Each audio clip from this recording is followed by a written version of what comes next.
வீட்டில் 10 மாடு கட்டி இருந்ததே, அந்த மாட்டு சாணி தான் வாரி கிடந்துச்சு உன் தங்கச்சி.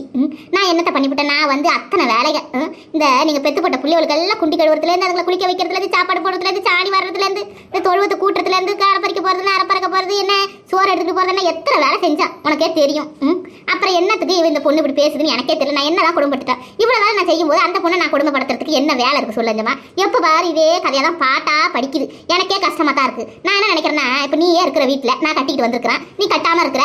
நான் 20 வேலை செஞ்சா நீ ஒரு 10 வேலை கூட செய்யக்கூடாதா சொல்லு? அப்போ வேலை செஞ்சாக்கா வேலை தான் செய்யணும். வீட்டில் வேலை இருக்குன்னா அப்புறம் என்ன பண்ண முடியும்? உன் வேலையை நீ செய்கிற, என் வேலையை நான் செய்கிறேன். எல்லா வேலையும் செய்யறதுக்காக நான் கட்டிக்கிட்டு வரணும். இது புரியாமல் எப்போ பாரு குடும்பப்படுத்தினா வீட்டில் இருக்கிற வேலை நீ கல்யாணத்துக்கு முன்னாடி உன் வீட்டு வேலையை நீ செய்கிற. இதுவே பிரச்சனையாக தான் இருக்குது. இந்த பொண்ணுக்கிட்ட எப்போ பாரு எனக்கு குறை சொல்லியே கண்டுக்குச்சுப்பா. என்னத்தை சொல்கிறது? நீ சரியான ஆள் அவ்வளோ 2 பேரும். எனக்கு புரியுது, பார்த்துக்குங்க. இந்த கதையை கேட்டிங்களா? ஏதோ ஒரு கதை சொல்கிறாக்கா எக்காரி. இவளை நம்ம கூட பிறந்ததுக்கு நான் மட்டும் முன்னாடி